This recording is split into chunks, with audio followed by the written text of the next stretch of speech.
Tourist भूत में आपका स्वागत है। सुनील कुमार के साथ मैं एक वन अधिकारी हूँ और मेरा नाम सुरेश है। मैंने जंगल में कई रातें बिताई है, लेकिन उस रात की बात कुछ अलग थी। वो अंधेरी रात थी, आसमान में बादल घने थे और चांदनी का कोई भी नामो निशान नहीं था।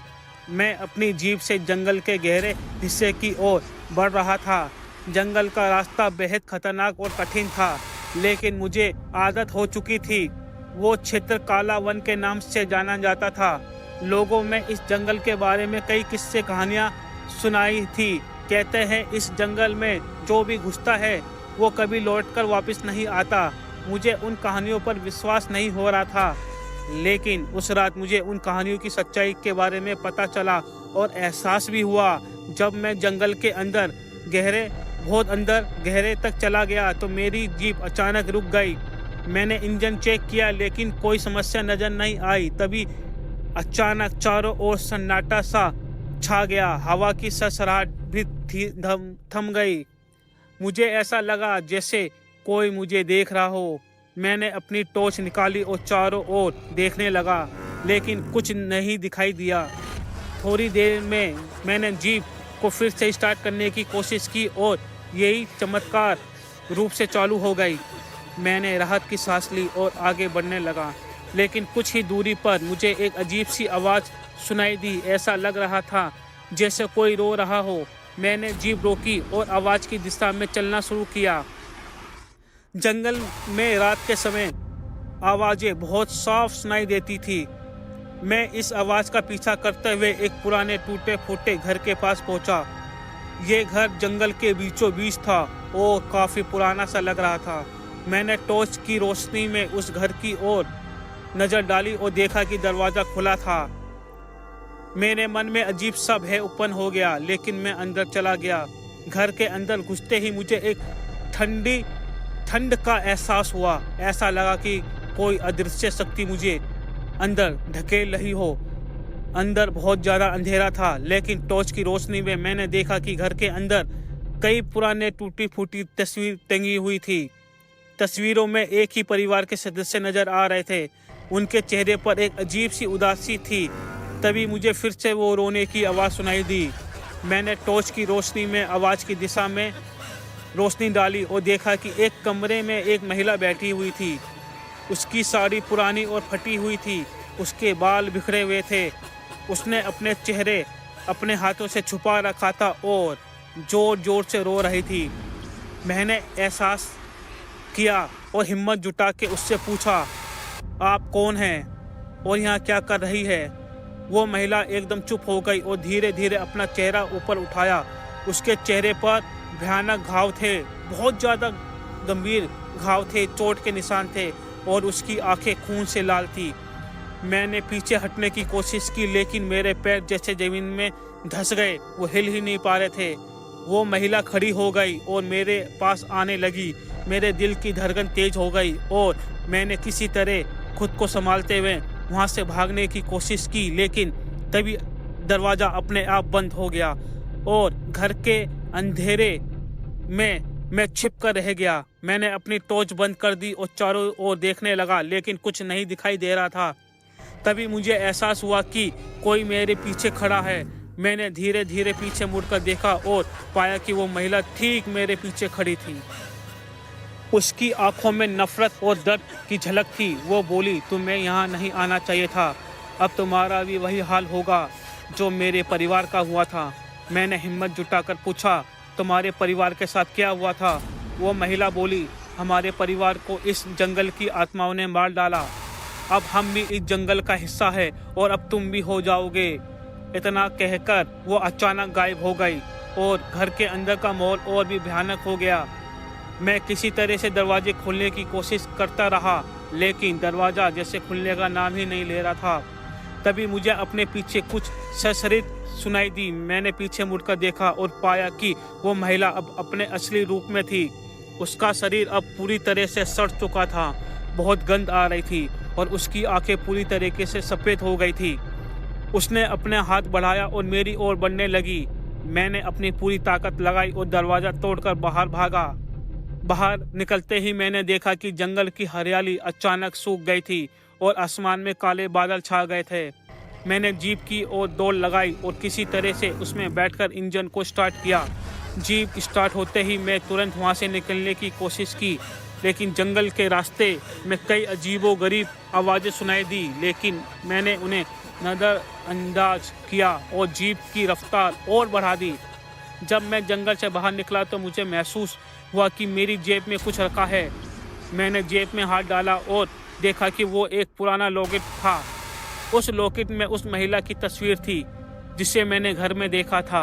मुझे समझ में नहीं आया कि अब उस महिला की और उसके परिवार की कहानी का क्या हिस्सा बन चुका हूँ मैं भी। अब मेरा जीवन भी उन आत्माओं के अधीन तो नहीं था। उस रात के बाद मैंने अपनी नौकरी छोड़ दी और उस जंगल से दूर चला गया।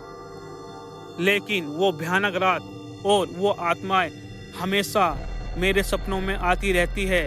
अब हर रात जब मैं सोने की कोशिश करता हूँ तो मुझे रोने की आवाज़ सुनाई देती है।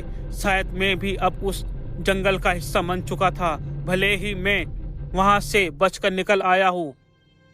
ये कहानी हमेशा मेरे साथ रहेगी और मैं भी कभी उस रात को भूल नहीं पाऊँगा। वो दिन मेरी ज़िंदगी का सबसे डरावना दिन था। मैंने अपनी नौकरी छोड़ दी थी और अब एक छोटे से गांव में रहता था, लेकिन वो भयानक यादें और आत्माओं की डरावनी छाया हमेशा मेरे साथ रहती थी। हर रात जब मैं सोने की कोशिश करता तो मुझे वही रोने की आवाज़ सुनाई देती और अक्सर नींद में डरावने सपने भी आते। एक दिन मेरे पास मेरा पुराना दोस्त अर्जुन आया, जो मेरी तरह वन अधिकारी था। मुझसे मिलने आया। मैंने उसे सब कुछ बताया। उसने मेरी बातों को गंभीरता से सुना और कहा, सुरेश, हमें इस रहस्य को सुलझाना होगा। यह आत्मा शायद किसी अनसुलझे काम या बदले की आग में बंधी है। हमें उनका कारण पता लगाना होगा। मैंने पहले तो हिचकिचाया, लेकिन अर्जुन ने मुझे विश्वास दिलाया कि हम इस भूतिया घटना का अंत कर सकते हैं। मैंने उसके साथ वापस उस जंगल में जाने का फैसला किया। हम दोनों ने अच्छी तैयारी की। हमने टॉर्च, खाने पीने की सामग्री और कुछ धार्मिक किताबें अपने साथ ले गए। जब हम जंगल के उस हिस्से में पहुंचे तो सब कुछ पहले जैसा भयानक था। वहां पहुंचते ही हमें वो पुराना टूटा फूटा घर दिखाई दिया। हम घर के अंदर गए और कमरे में वही पुरानी तस्वीर टंगी हुई थी। अर्जुन ने ध्यान से उन तस्वीरों को देखा और कहा, यहाँ कुछ गड़बड़ है। इन तस्वीरों में सभी चेहरे उदास और भयानक नजर आ रहे हैं। ऐसा क्यों है? तभी हमें एक पुरानी डायरी मिली। उस डायरी में उस परिवार की पूरी कहानी लिखी हुई थी। उस परिवार के साथ घटना को पढ़कर हमारी रूह कांप गई। एक पुराना व्यापारी परिवार था जो इस जंगल में आकर बस गया था। उन्होंने सोचा था कि जंगल में लकड़ी के व्यापार से उन्हें मुनाफा होगा, लेकिन एक दिन कुछ चोरों ने उनका घर पर हमला किया। चोरों ने घर पर हमला करके उन्हें बेरहमी से मार डाला और घर को आग के हवाले कर दिया। उनकी आत्माएं तब से इस जंगल में भटक रही थी, क्योंकि उनकी आत्माओं को शांति नहीं मिली थी। ये सब जानकर अर्जुन ने कहा, हमें इन आत्माओं की शांति के लिए कुछ करना होगा। हम एक पंडित की ज़रूरत है और इन आत्माओं को मुक्त दिला सकते हैं। हमने तुरंत एक पंडित का इंतजाम किया और उसे बुलाया। पंडित जी ने कहा, इन आत्माओं को शांति देने के लिए हमें यहाँ एक यज्ञ करना होगा। हमें इन आत्माओं की शांति के लिए प्रार्थना करनी होगी। अगली रात हमने यज्ञ की तैयारी की और पंडित जी ने मंत्र उच्चारण शुरू किया और सब मिलकर प्रार्थना करने लगे। तभी तेज हवाएं चलने लगी और घर के अंदर की रोशनी बुझने लगी। ऐसा लगा जैसे आत्माएं हमें रोकने की कोशिश कर रही हो। पंडित जी ने हमें धैर्य रखने के लिए कहा और मंत्र उच्चारण जारी रखा। कुछ ही देर में हवाएं शांत हो गई और वातावरण में एक अद्भुत शांति सी छा गई। ऐसा लगा जैसे आत्माओं को मुक्ति मिल गई हो। पंडित जी ने हमें बताया, इन आत्माओं को अब शांति मिल गई है। अब यहाँ जंगल और यहाँ ये घर सुरक्षित है। उस रात के बाद से मुझे फिर कभी वो डरावने सपने नहीं आए और ना ही वो रोने की आवाज़ सुनाई दी। मैंने अपने जीवन में पहली बार शांति का अनुभव किया था। मेरे दोस्त अर्जुन सही था। हमने मिलकर उस भयानक रहस्य को सुलझा लिया था और उन आत्माओं को शांति दिलाई थी। अब वह जंगल फिर से हरा भरा और शांतिपूर्ण हो गया था। मुझे ये समझ में आ गया था कि हर डर के पीछे कोई ना कोई सच्चाई छुपी होती है और हमें एहसास कराती रहती है, लेकिन हमें उनका सामना करना चाहिए। अब मैं अपने नए जीवन की शुरुआत करने के लिए तैयार था, लेकिन उस अनुभव ने मुझे हमेशा के लिए बदल दिया था। कुछ महीने बीत गए और मेरी ज़िंदगी धीरे धीरे से सामान्य हो रही थी। मैंने वापस ज्वाइन कर लिया था और वापस अपनी नौकरी पर चला गया। जब जंगल में मुझे पहली की तरह डरावनापन नज़र नहीं आया तो मैं समझ गया कि अब मुझे शांति मिल चुकी है। लेकिन एक दिन कुछ अजीब हुआ। एक रात जब मैं जंगल में गश्त पर था तो मेरी जीप अचानक रुक गई। यही वही स्थान था जहां मेरी जीप पहले भी रुकी थी। इस बार मुझे थोड़ा घबराहट हुई, लेकिन मैंने खुद को संभाले रखा और जीप से उतरकर चारों ओर देखने लगा। वहीं पास में मैंने देखा कि ज़मीन पर कुछ चमकता हुआ पड़ा था। मैंने टॉर्च की रोशनी उस दिशा में डाली और देखा कि यह तो वही पुराना लॉकेट था जिसे मैंने उस भूतिया रात में अपनी जेब में पाया था। मैं स्तंभ रह गया। मैंने लॉकेट उठाया और ध्यान से देखा। यह वही था, बिल्कुल वैसा ही था। तभी मुझे एक आवाज़ सुनाई दी, सुरेश। मैं चौंक गया और चारों ओर देखने लगा। कोई दिखाई नहीं दिया, लेकिन आवाज़ बिल्कुल साफ थी। ऐसा लगा जैसे कोई मुझे पुकार रहा हो। मेरी दिल की धड़कन तेज हो गई। मैंने लॉकेट अपनी जेब में डाला और जीप में वापस जाने की कोशिश की, लेकिन तभी जंगल के अंदर से रोशनी की एक पतली लकीर दिखाई दी। ये उसी पुराने टूटे फूटे घर की दिशा की ओर से आ रही थी। मेरे मन में एक अजीब सा खिंचाव महसूस हुआ, जैसे कुछ अदृश्य ताकत मुझे उस घर की ओर खींच रही हो। मैं धीरे धीरे उस रोशनी की दिशा में चलता गया। जब मैं घर के पास पहुंचा तो देखा कि दरवाज़ा खुला था और अंदर से रोशनी आ रही थी। मैंने अंदर झांका और देखा कि घर के अंदर एक पुरानी लकड़ी की मेज पर एक किताब रखी हुई थी।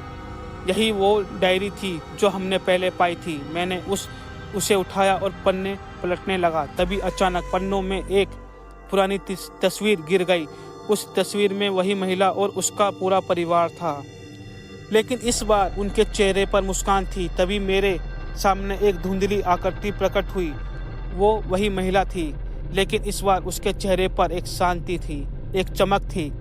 उसने मुझसे कहा, तुमने हमें मुक्ति दिलाई है, लेकिन अब तुम्हें कुछ करना होगा।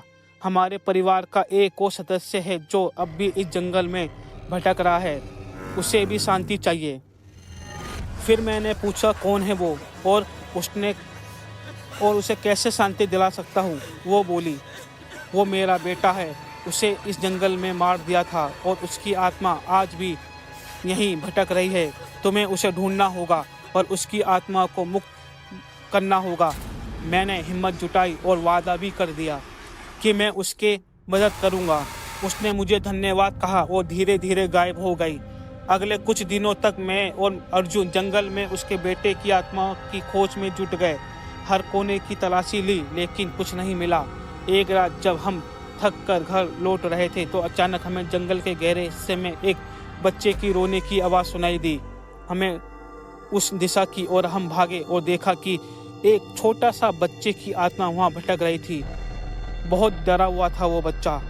हमने पंडित जी को जल्दी से बुलाया और उसके साथ मिलकर फिर से यज्ञ की तैयारी की।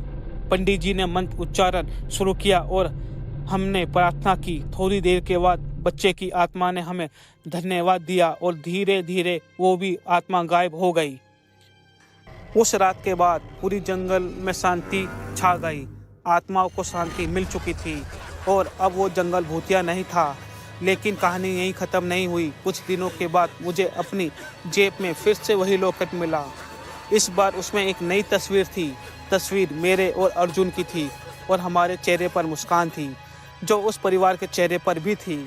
मुझे एहसास हुआ कि अब हम भी उस जंगल का हिस्सा बन चुके थे, लेकिन इस बार आत्माओं की तरह नहीं, बल्कि एक रक्षक की तरह। अब हमारी जिम्मेदारी थी कि उस जंगल को सुरक्षित रखें और कभी किसी को भी उस डरावने एहसास का मंजर का सामना ना करना पड़े जिसे हम गुजर चुके थे।